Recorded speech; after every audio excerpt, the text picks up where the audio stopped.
Sebagian besar wanita pernah mengalami kista, namun kebanyakan tidak menyadarinya. Mayoritas kista ini tidak berbahaya, tidak menunjukkan gejala, dan akan hilang sendiri dalam beberapa bulan. Kista pada ovarium adalah kantung berisi cairan yang berkembang di dalam indung telur. Namun, kista juga bisa menjadi pertanda kondisi yang lebih serius, seperti kanker rahim, atau bisa menyebabkan masalah jika membesar atau pecah. Kista yang terjadi pada saat seseorang sedang hamil harus diperiksa dengan akurat untuk menentukan apakah perlu diangkat atau tidak, dan apa dampaknya pada kehamilan. Kista yang umumnya terjadi pada ibu hamil adalah kista fungsional seperti corpus luteum dan tesa lutein.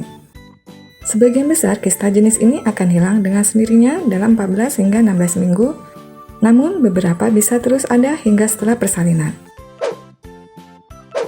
Pada paruh kedua siklus menstruasi, segera setelah ovulasi atau pelepasan sel telur atau dikenal dengan masa subur, folikel ovarium yang kosong akan membentuk corpus luteum. Corpus luteum ini bertugas melepaskan estrogen maupun progesteron untuk mempersiapkan rahim jika pembuahan terjadi.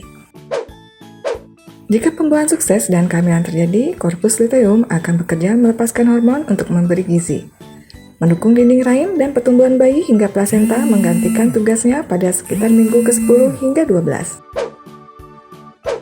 Tetapi pada sejumlah kecil kehamilan, corpus luteum bisa terisi oleh cairan dan tetap berada di dalam ovarium dan tidak mengempis. Inilah yang kemudian disebut kista corpus luteum dan bisa menimbulkan rasa nyeri. Kadang-kadang jenis kista ovarium lainnya yang sudah ada sejak sebelum kehamilan akan tetap ada sepanjang kehamilan. Meskipun kebanyakan kista tidak menyebabkan nyeri atau gejala-gejala lain, beberapa kista ovarium bisa menimbulkan tanda-tanda sebagai berikut. Nyeri yang bisa timbul di perut bagian bawah atau seputar panggul di bagian kista berada.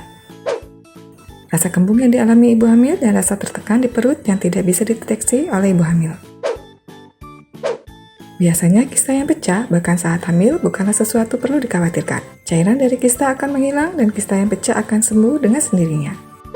Kadang-kadang yang dibutuhkan saat kista pecah hanyalah minum obat untuk mengatasi nyeri dan istirahat hingga kista sembuh. Tetapi kebanyakan dokter akan menyarankan pengawasan melalui observasi, USG, dan monitoring sebagai pengobatan yang dipilih bila kista pecah saat terjadi kehamilan.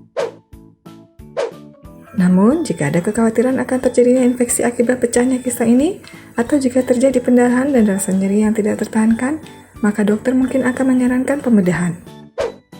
Pemeriksaan rutin menggunakan USG pada saat kehamilan bisa mendeteksi adanya kista, bahkan yang tidak menimbulkan gejala yang umumnya adalah kista fungsional yang akan hilang dengan sendirinya. Bila ditemukan kista ovarium saat kehamilan, keputusan klinis yang harus diambil bisa jadi cukup sulit. Tindakan yang diambil dokter bisa berbeda. Ada dokter yang merekomendasikan pengangkatan kista secara menyeluruh, gumpalan kista yang diameternya lebih besar dari 6 cm dan tetap ada hingga trimester kedua, dan itu harus diangkat. Namun, ada juga dokter yang akan mengangkat kista bila sudah lebih besar dari 4 cm, dindingnya tebal atau semi padat.